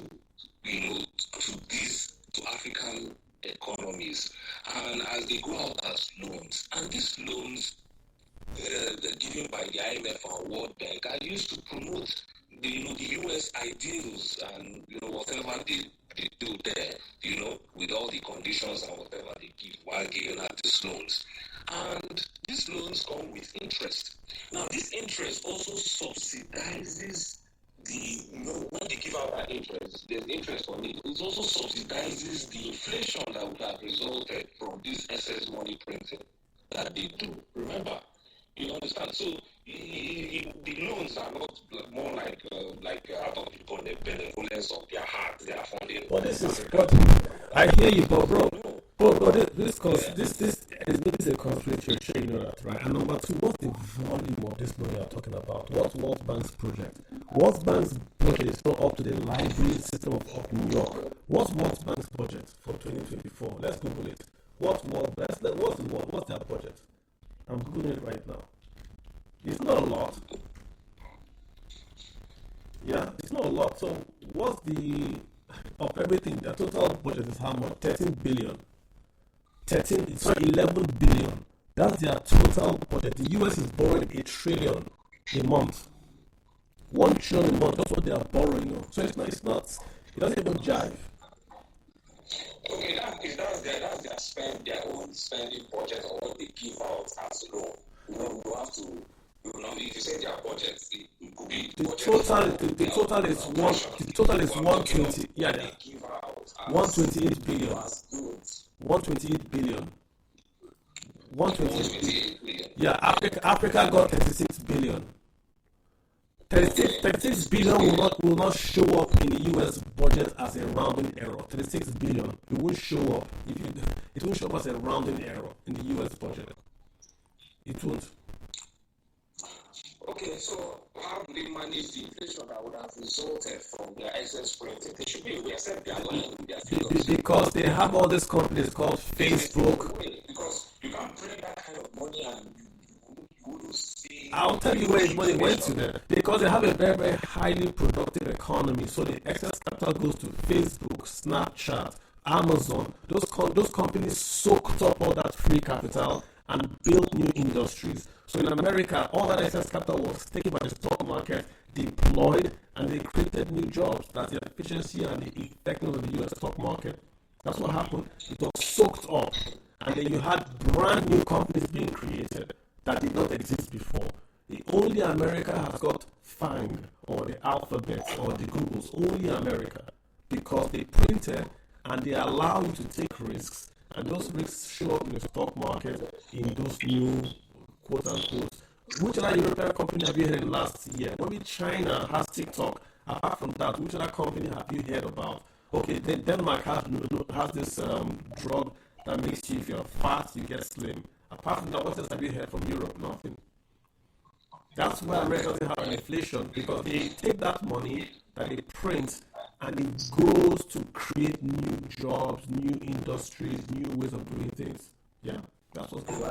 Right, but it's still cheating. It's still cheating. You can't just create money from thin air. That Chinese economic principle is like when I think of it, it gives me headache. I agree it's cheating, but it's the world we live in. I agree it's cheating. US has got the French book called the US dollar, the extraordinary advantage. I agree it's cheating, but it's the world we live in. They print the dollar, and they print and they buy your crude oil what they print. But what are you going to do about it? Nothing. You've got to deal with the world you live in, bro. That's what I'm saying, That's the world you live in. Right? That's the world you live in. The dollar is the reserve currency of the world. I just looked at the dollar's contribution to the world reserve. It's still above 80%.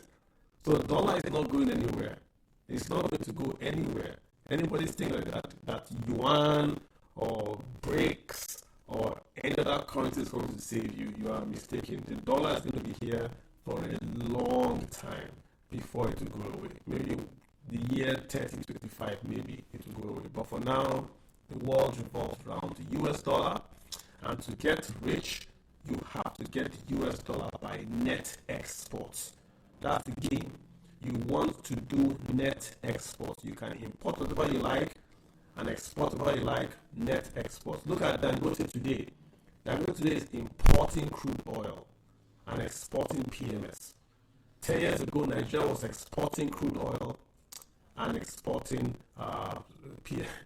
It was the other way around. We were exporting crude oil and importing PMS. Now we've reversed it, because you have to do net exports. So the issue is not import. Those that were shouting import. Dangote is now importing crude oil. What did we say? Nothing, because the game is net exports. You've got to export more, which is why, going back to our topic, if Nigeria takes the small revenues that she's making from the exports of crude oil, because Nigeria is a crude oil-based economy. If we export crude oil and we need to buy goods from Japan that we can make locally, then it's just 1 foot in, 1 foot out, and in the end, we basically are the ones that are going to pay that cost. Alright guys, let's run through the end. I'm going to let you guys go. I know lots of Arsenal fans still need to go sleep early today, but I'm just going to real quick. Kalu, yes, let me just look for one that is known. Yeah, Kalu, real quick topic. What year was the executive order? The executive order 003 was passed in 2017. So it was signed by President Muhammad Buhari in 2017. That's an executive order on the local content. So the real roots of that law is the Local Content Act. I think it was passed under President Goodluck Jonathan.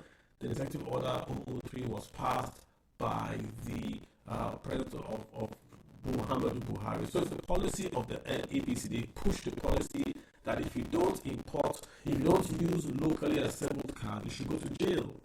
I put the policy up, I put the gazette up, it's there. So if that is the law of the land, then why is customs being allowed to import cars? That's just a simple question. The law says that anyone, the permanent secretary, the president officer that imports those cars can go to jail. That's what the law says. You can go to jail. So then if they can go to jail, why are you allowing them to buy? That's it. So that's the question. Number two, Toyota has an assembly plant in Nigeria. So maybe they're not buying those. These Toyota trucks, they quoted the trucks, it's the V6. It's those trucks that you see them using all those, they call them technicals. They are very, very sturdy. They don't make them in Nigeria. They're going to be imported under one contract from Toyota. They're not hires. It's not Toyota hires trucks. They're going to be imports. So it's about 21 billion to import this truck. So we should actually get them here in Nigeria. That's the point I'm making. We should not import them from Toyota. If Toyota can make them locally, go to somebody else that would do them locally for you. We should not. We have very, very lax, very, very limited forex. We shouldn't use that forex to import. That's the point. Again, I'm making. Okay, number three. Why is the Central Bank of Nigeria not clamping down on? I agree with you. Why is the Central Bank of Nigeria approve? Yes. Okay, you are saying that the Central Bank is the one that's going to approve the dollars for this import. So why is the Central Bank of Nigeria not clamping down? I think that's a good question. Why should the Central Bank of Nigeria approve this contract for the Nigerian customs, which is clearly against the laws of Nigeria? Executive Order 003 states that you have to patronize locally assembled cars if you're a federal agency. It even states if you're a private agency and you are doing business with the federal government, you have to use locally assembled cars. That is the law of the land, both in local content, both in executive order. So it should be a law that also follows customs. They should not have any exemption to that, right? Excellent. Which other one is here? Lots of questions here, guys. You've already asked, and I think we were answered it during the course of our space. We are approaching 7 minutes to top the hour, so it might be a good time to wind down the space. We've been here for give or take about an hour, 52 minutes, so we can wind down now. Give you guys an early Sunday off. We've been talking, gentlemen and ladies, about the import policy of Nigeria. We asked the question, should Nigeria import cars that can be assembled locally? Of course, the answer to that question was no, because we are backed up by law that says they should not. But we went further. We said when you import, you are using your scarce foreign resources. And the way you create wealth is to convert your scarce foreign resources to net export. So you can import machinery and then use that machinery to make local goods which you export, so that you are always on the positive. That's how you create wealth. That's the largest importers in the world are the US and China. The largest exporters are the US and China. The largest economies on earth are the US and China. It's not a coincidence that the more you import and the more you have net exports, the better your country works. It's not a coincidence. We've shown that. Hence, our question is not really on cars per se, but on the total net and lot. We thank you for all the speakers that have commented on this topic, giving us new insights. Quick one, Doctor. I just saw your request. I wanted to make sure I give you a quick time to speak before we shut down. Doctor, go ahead, real quick. Doc. My sister Doc from Australia, going once, going twice. All right, guys. So on that note, guys. Hello? Hey, Doc, I can hear you now. Please go ahead, real quick. What Morning. I got my way clean today. It's Monday morning, and I woke up late. I'm sorry. No worries. The topic is cultivating? Should Nigeria import cars that can be assembled locally? Should Nigeria even import anything at all that we can make locally? The answer should be no. If we have farmland and we can farm here, why should we import it? Yeah. We are a poor nation already. Everything we are doing should be focused on growing the little we have. We cannot be carrying from the very little we have, and then, you cannot just, source for this very scarce FS right now in Nigeria. You source for it, put it together, and then you carry it to another country to purchase what you could easily make. We have the manpower in Nigeria, we have the technology, we have smart guys. We have Nigerians who would sit down and repair a Toyota that they were not there when they make it. They didn't go for training, but they can repair it. Exactly. Now, if these guys can do it, if you give them the right tools, they can make it. Right? So, if we can grow locally, we can now export and make more money. Because the pressure on Naira, when you do this, is when you go out to import, you are putting a lot of pressure on Naira. True. And when there is pressure, it will fall. And if it falls rapidly, the people will suffer. True. I read on the news, the custom import cars, the National Assembly buys SUV, and I'm asking why? Why would they do? These are the people that should lead by example. If you are leading, you lead by example. We have North, we have Innocent, you can even have more. But unfortunately, ma'am, they are not leading by example, and I think that's why we are on a space. We want to give folks information so that Monday morning you can forward. I put the data out there, I put the executive order, forward it to your congressman, to your senator or your legislator, and ask those questions. It's your tax money. Exactly. It's annoying when